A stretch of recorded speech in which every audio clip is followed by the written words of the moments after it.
this stuff. It's like you already, so switch. Try to switch to the side. I got this at the Mauer Woodstock, you know, behind right along.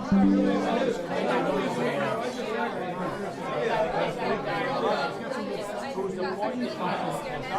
Check her out. Go in and she's on the wall. We got 4 shirts for $20. Really nice.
Good, I got this stuff. It's like you already, so switch. Try to switch to the side. I got this at the Mauer Woodstock, you know, behind right along.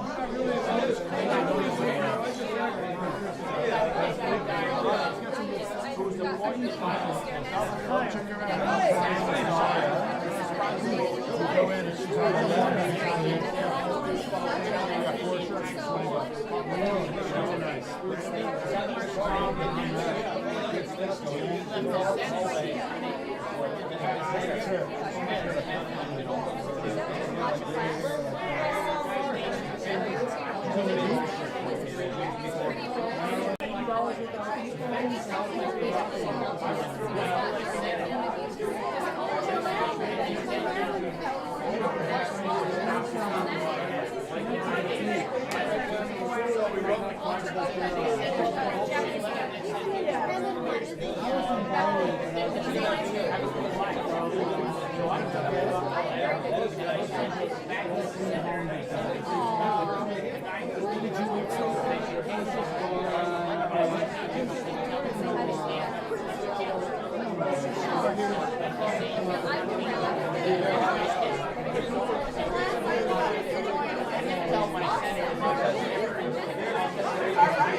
Good, I got this stuff. It's like you already, so switch. Try to switch to the side. I got this at the Mauer Woodstock, you know, behind right along.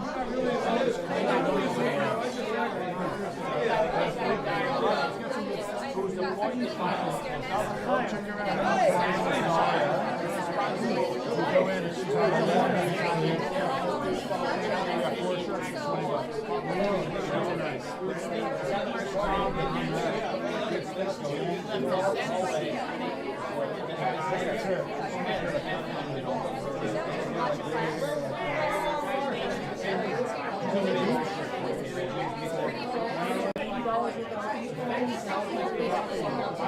$20.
Good, I got this stuff.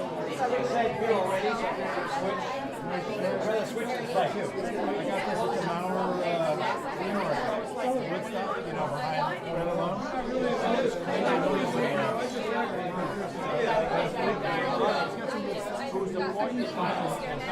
Check her out. Go in and she's on the I got 4 shirts for $20. Really nice.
Good, I got this stuff.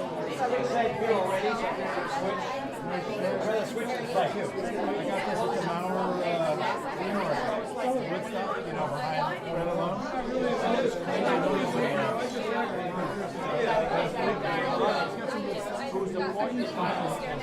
Check her out. Go in and she's on I got 4 shirts for $20. Really nice.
Hey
everybody, welcome to Real Food Live. We're here on YouTube. Thank you so much for joining us today. It's going to be a momentous occasion. This is actually our first live YouTube stream this year.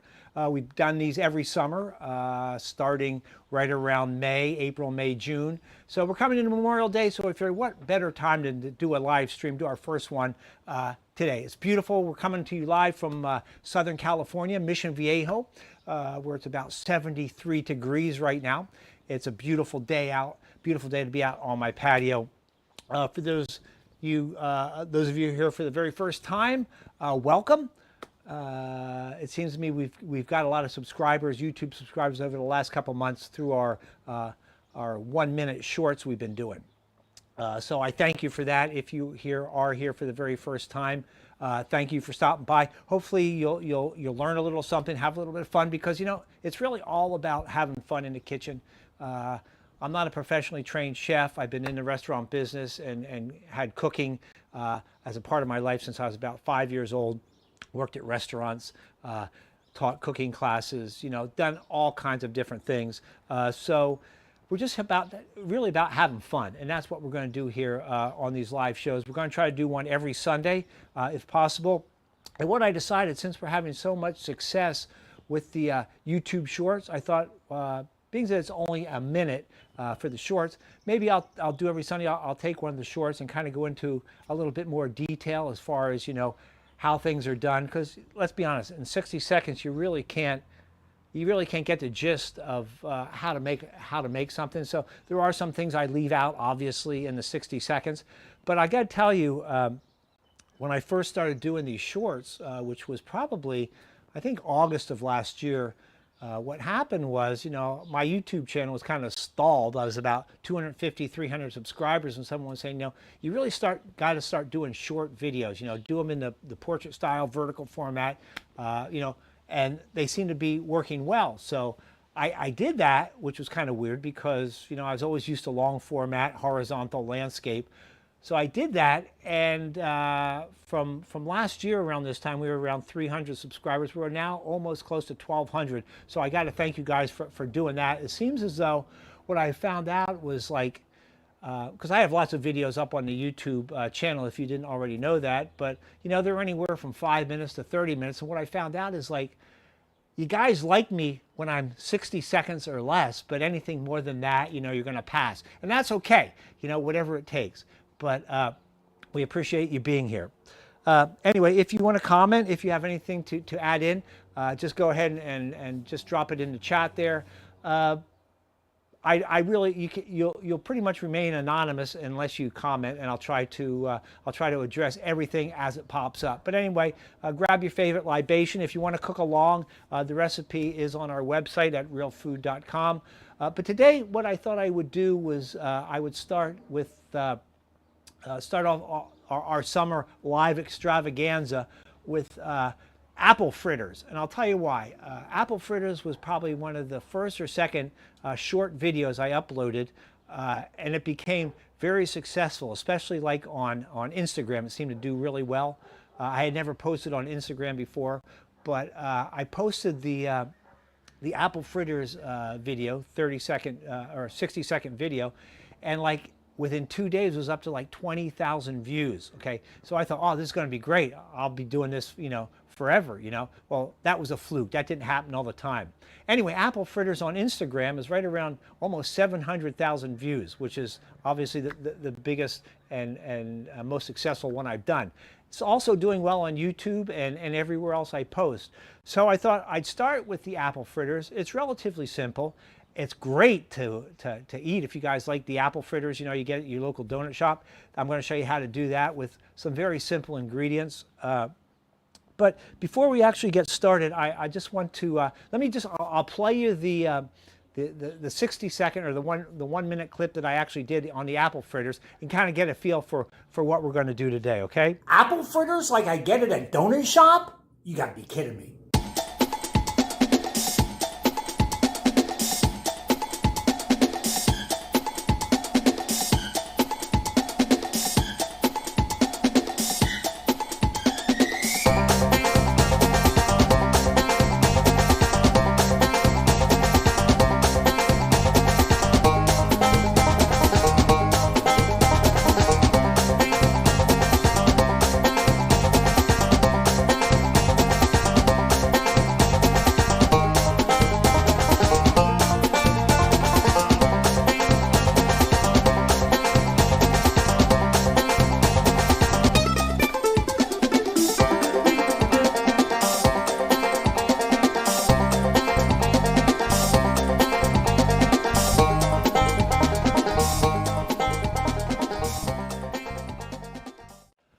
Okay, so there you go. You got the idea, okay? That's in 1 minute. Obviously, we're going to take a little bit more time so we can go over a couple of these things, but that's kind of what we're going to be doing right now. Very simple to do, and they're great to eat. You can probably keep these in the fridge for a couple days.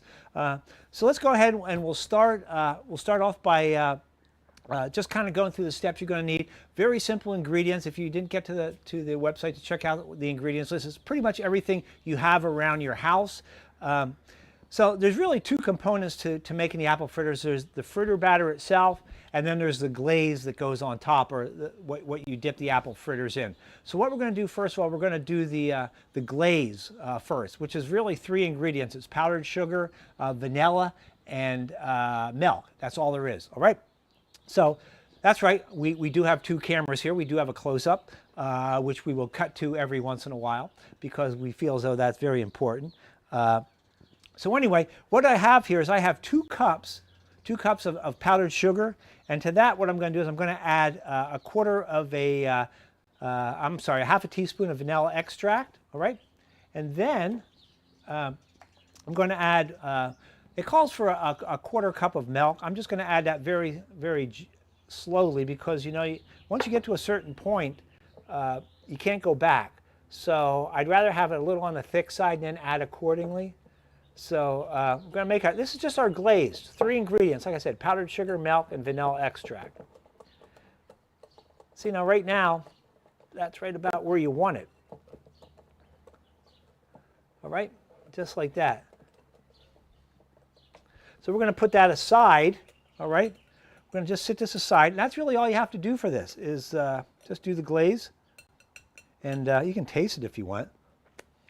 I mean, it's pretty much all sugar, all right? Oh, and you know what? One of the things that I'm not a big fan of when I go to buy the apple fritters in the donut shop, it's really, really, really sweet, covered in sugar. And a lot of people like that. Me personally, I like to back it off a little bit. So the thing is now you have the option. Do you want to put a lot of sugar on or a little bit of sugar? So anyway, we're going to put this off to the side because we are going to be using that very, very soon. All right, so now what we want to do is we're going to make the actual fritter batter. All right, so what you want to do is you want to grab your bowl here. All right, and to that, what we're going to do is we're going to add some of our ingredients. We're going to do all of our dry ingredients first. All right, we're going to start off with 1½ cups of flour. Right there it is, like that. All right. And then to the flour, we're going to add a 1/4 cup of sugar. There's your sugar.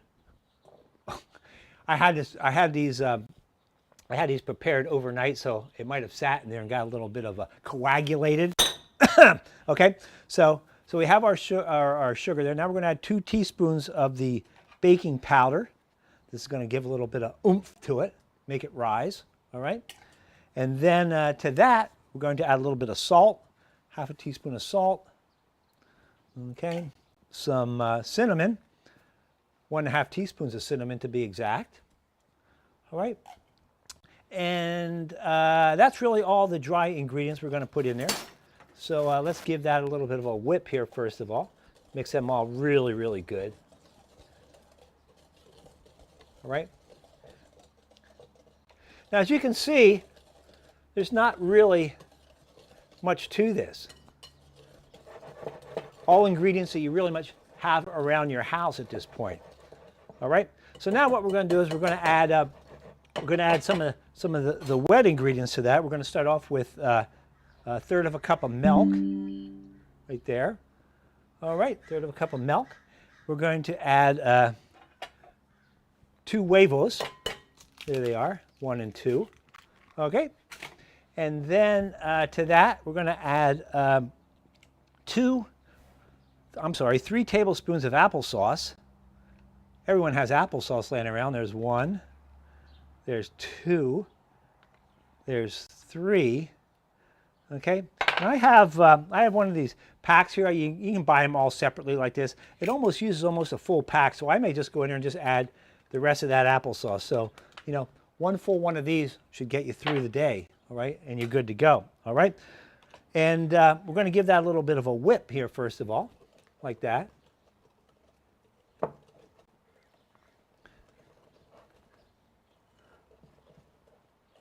And the batter itself should be obviously kind of a consistency of, well, like this. All right, you don't want it really runny like a pancake batter. That's a little bit too much, but this is about right. Just like this. All right.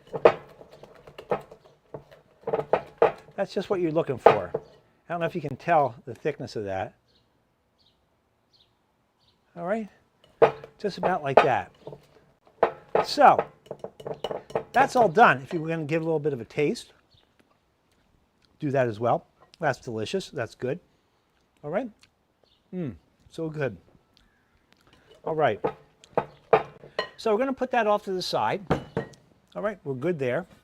So basically, the only thing left to do is really bring out the star of our show, which is our apples. All right, and this is you're going to need two either Granny Smith or Honey Crisp apples, whatever your choice is. All right, and one thing I found that works really good for the for dicing these is one of these doohickeys here. I don't know if you've ever seen one of these before. All right, slices, dices, and does everything that your heart desires. There's different settings on there, as you can see. But this has the perfect size to dice your apples with, all right? And I could cut these by hand, and I have done that for many years, and I've done it many times. But I figured, what the heck? There's gadgets out there, there's things to make my life simpler, so why not go for it, all right? So here's what we're gonna need. In addition to that, I have what they call an apple corer, which I'm sure you guys are all familiar with. I'm sure you've used these many times. So what I'm going to do is I'm going to take the middle out of the apple with the seeds, then I'm going to peel it, then we're going to slice it and dice it and throw it in that batter and kind of move on. So at this point, you should probably have your fryer, which we will bring into the shot here relatively soon, but have your oil up to right around 375 degrees seems to work best. So go ahead and do that. All right, so here's what we're going to do. We're going to take our apple and we're going to core it. Okay, as you can see here, let me give you the close-up here. As you can see, we're going to just stick this right in the top like that and give it a little twist. And the thing is, you want to kind of go through right the middle if possible, okay? See, I kind of missed a little bit. All right, that's not good because there's probably going to be seeds left in there. But anyway, we'll cross that bridge when we come to it. But we did get a few. You can see we got a few seeds. So maybe we have to go in the other end here. Kind of like going to the proctologist, okay? Go right down there. Let's grab the rest of this out of there just to be on the safe side. Okay, there you go. They're out of there. So I think we got pretty much all the seeds. So we're going to try it now with the other one, see if we have a little bit better luck. Try to go straight down. Maybe if we go down like this way.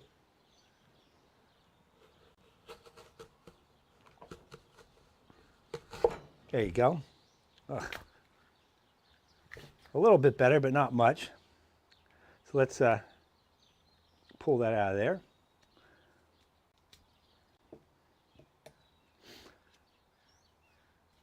All right, and take a look at it. Well, let's go down there this side too.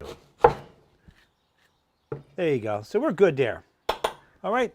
So now, what we want to do is we want to peel these bad boys, and you can do the knife method, you can do the potato peeler. I prefer the potato peeler because, quite honestly, that seems to work the easiest for me. So that's what I'm just up best you can. You want to get all the skin off, okay? That's important, getting the skin off. All right.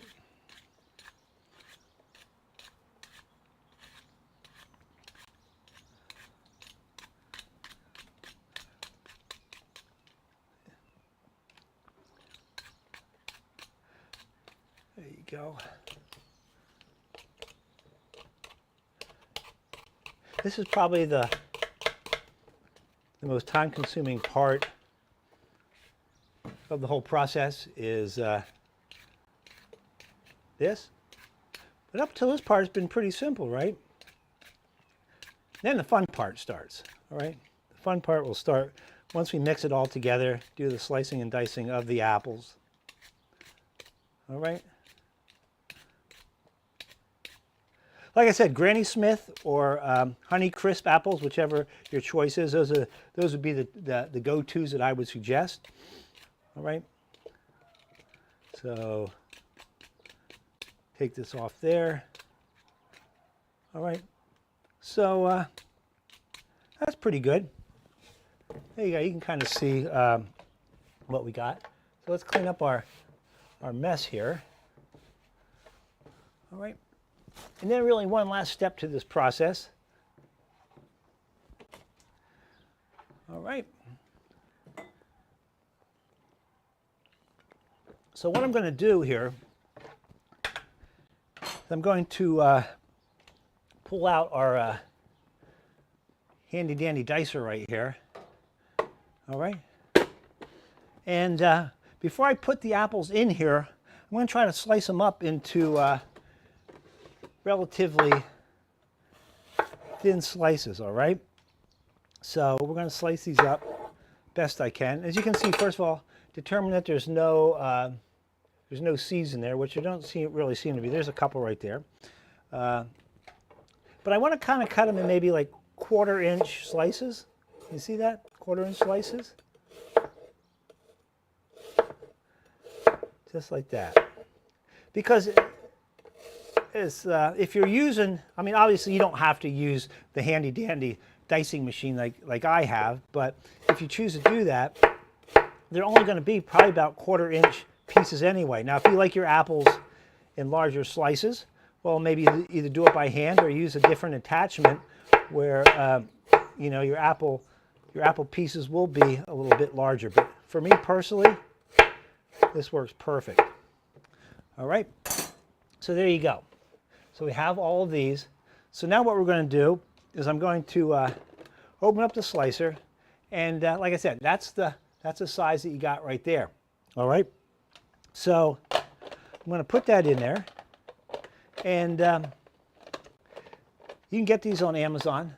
There's a billion different brands out there, but just going to put that on there like that. Now the thing is you can't really do a lot of these at a time, which is fine. I'd rather take the extra time and get these all precise and nice little perfect pieces. I mean, that's just me, but you can do whatever you want, obviously. But we're just going ahead and put these in here, a couple slices at a time, like that. I'd say 2 or 3. So it could be a process. You just push down, and that's really all there is to it, all right? That's what you got right now, all right? So if you've never seen these before, which I'm sure you probably have, unless you've been living under a rock, but they're really a great little invention. I don't know. And I use it for a lot of different things, for especially onions, you know, because when you do the onion thing, man, they just, I have a really low tolerance to onions, I guess, but onions work great. Peppers, carrots, when I make soup, that's good too. So you just push them down. That's all there is to it.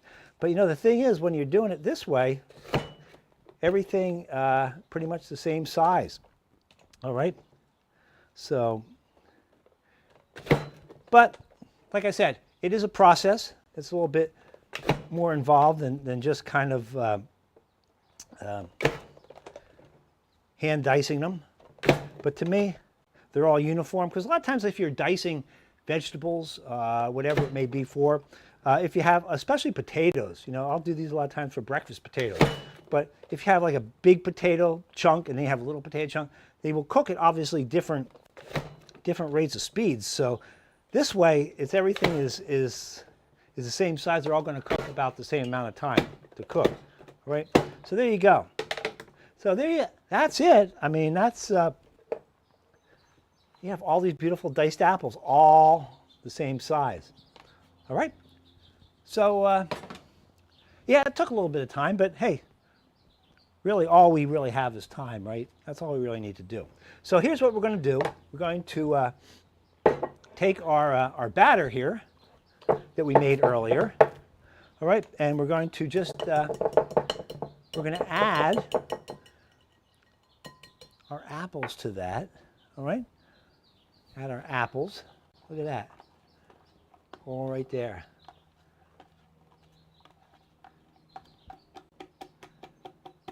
What more could you ask for? It's all right there. All right, so you also want to work rather quickly, because if you don't, your apples will have a tendency to turn brown when they hit the air. All right, so get them mixed in there really good, you know, relatively quick. So that's just 2 apples, and you know, I'd be hard pressed for anyone to say there's not enough apples in this, all right, because there are a lot of apples, all right. And there they are. This is ready to go. All right. All mixed up, fine and dandy. All right. So let's take these off to the side here now. And this will probably make, I'm going to guess maybe 8 to 10 fritters. So let's put those over here. So at this point, you're going to need 2 things. You're going to need to have your fryer oil up to at least 375 degrees. I would definitely suggest using lard rather than just plain old vegetable oil or avocado oil, whatever oils you're using. I would suggest using the lard, or at the very least Crisco, you know, something that will, you want when they come out, you want them to be really, really crisp. You want them to fry quick and hot. So 375 degrees with some lard is probably the best way to go. And then other than that, you're going to need something to drain them in. All right. I just have a sheet pan here with a wire rack. So when they come out of the fryer, I'm going to put them on here and we'll be good to go. So the process at this point is going to be, we're going to pop them in the fryer here. All right. I'm going to pop them in the fryer. And then when they come out, we're going to put them on the wire rack right here. And I think we'll be good to go. So what I usually use to do this, you can just throw the spoon in there if you want, but I got this ice cream dipper. Now, one other thing too is if you don't have a deep fryer like this, I understand everyone doesn't, you can use a cast iron pan, put about I don't know, 1/4 to a 1/2 inch of lard in there, or oil, whatever you're going to use, and do it that way. Just have to flip them. But whenever I'm making fritters of any kind, corn fritters, apple fritters, whatever it may be, I always use my fryer because, you know, everything gets cooked at the same time, top, bottom. You don't have to do any flipping. It seems to be so much better. So that's what I'm going to be using here. Is I'm going to be using the fryer, and I'm just going to pop these in there like that. All right. And if that fryer grease is up to where it should be, you should be good to go. Now I'm going to only make 3 of these at a time. All right. 3 at a time, and we'll kind of see what happens there. All right. So as you can see, they're cooking. I think I might have had it down to about 350, so I just cranked it up just a little bit more. If you have any comments, any questions, go ahead and hit me up with those now. If not, save them till the end. Like I said, we're coming kind of near the end here, but the thing you want to do is you just want to make sure these are cooked all the way through. And as you can see, I don't know if you can see it in this shot or not, maybe not, but they're puffing up rather quickly, just like that. So you just have to really let them do their thing. There's not really any quick way around this, all right? Just got to wait for it to happen, and it will. And that's really what's going to happen. For those of you that are just kind of coming in late, we're making apple fritters here. It was inspired by one of our 1-minute videos that we did here probably about 6-8 months ago. It seemed to be really popular. So I'm going to let these go. Let's play the video one more time. Apple fritters like I get it at donut shop? You gotta be kidding me.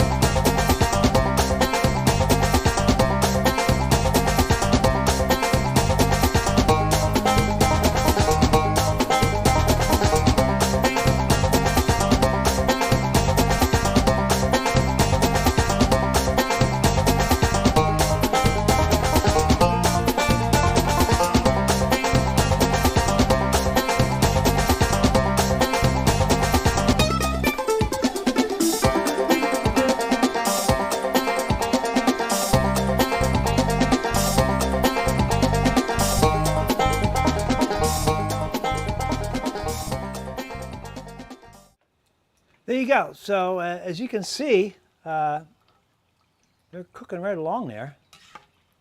And they're puffing up just like we want.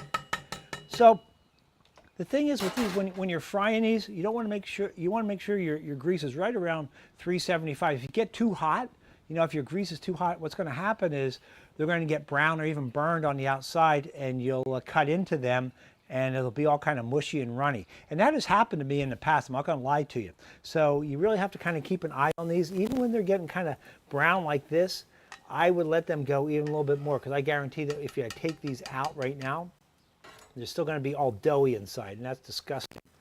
All right. But the good news is if that happens, you got plenty more to cook here in the bowl. Like I said, we got 3 in here. I'm going to guess I probably had another 3 to 5 more. So you're looking at probably 8, 10 of these fritters. And you just got to let them fry. There's not really any way to tell if they're done. I mean, if you want, you can do a test fritter, right? Take one out and cut into it. But do you want to do that? Maybe not. So here's our frosting, or our glaze that we made earlier. This is it. And that's right about the consistency that you want. I don't know if you can tell that. All right. Just like that. All right. So, like I said, this is our first of hopefully many live shows. Excuse me, live shows we're going to do. And we're going to focus on some of our more popular, 1-minute shorts that we've done. Spend a little bit more time, show you guys how to do it in a little bit more detail along the way. Like I said, all our recipes are on realfood.com. It is right there. Follow us on TikTok, Instagram, YouTube, Facebook, any social media you got. If you have any questions, just hit me up below in the comment section or email us. That's cool too. We'll get this thing figured out. But as you can see, and I can squeeze these, and you know what? I'm not really. You don't really know. You don't really know where these are. And I could pull one of these out now and just kind of show you what it looks like if it's not cooked. But it will take a while. All right. And when I say a while, I'm talking maybe 3 to 5 minutes. But the main thing is you want to keep your oil consistent. And remember, if you put 3 in there, if you have your oil, say 375, you put 3 of these in there, it's going to bring your oil down to probably about 325 or even less. So it's got to build itself back up. Now, if you have an institutional fryer, or you work in a restaurant, that will pretty much hold its heat the whole time. But if you're working on a smaller scale like this, the heat may drop. So always keep that in mind. So here's what I think I will do. Before I coat one of these in our secret glaze here, I think maybe what I'll do is I'm going to just take one out and we'll examine it and see where we're at. Because I've been talking a lot about maybe not being cooked in the middle. So let's pull one of these out here, all right? And we'll put it on a sheet. You always want to drain these too first, okay? Best as possible. All right, so there's one of the fritters. So if you didn't use a fryer, but instead used a pan, obviously the shape of these would be completely different. Okay, these are round, or semi-round, or close to round. So if we just pull an end off here, that little piece is done, all right? But let's cut into this just for the heck of it and see. I'm going to guess it might still be a little bit doughy. That's why I haven't taken these other ones out yet. But you want to keep flipping them best you can. So let's kind of cut into this. Yeah, see, as you can see, these are still a little doughy. They're liquidy. Okay, you don't want that. You don't want that. You want them to be cooked all the way through. So if you were, wow, what the heck is that? If you were frying these in a pan, and they're a little bit more flat, they would probably cook faster. Now, if you want to get really crazy, you could throw these back in the fryer as they are right now and just see what happens. But I would just rather let these go another minute or two, let them cook all the way through. That would be the one advantage of cooking these in a pan and having them not so much in balls, but more or less in more of like a flat pancake style. They will still rise, but this is just leaves a little bit more time to be desired in the fryer. All right. So what we'll do is I'll show you the rest of the process here. We'll take these out here, and I'll show you the rest of the process, what's going to happen. Right. So we have these. Let's go ahead and we'll take our we'll take these out right now because they've got to be pretty close to being done. All right. So you want to let them dry. All right. So after you let them, just let some of that grease, go bye-bye. You don't need all that, right? All right. So there they are. So what we'll do is we'll have our glaze, and really all we have to do at this point is kind of drop them in there, let them soak up a little bit. Okay. We'll use a spoon here. All right. So we'll take one of these. There they are.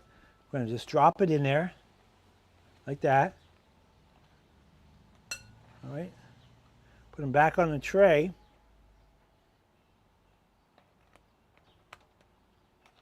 And there you go. Apple fritters. And it's not completely mucked up with the glaze. You have enough on there just to give it a little bit of a sweetness to it. Let me give you a closer look here.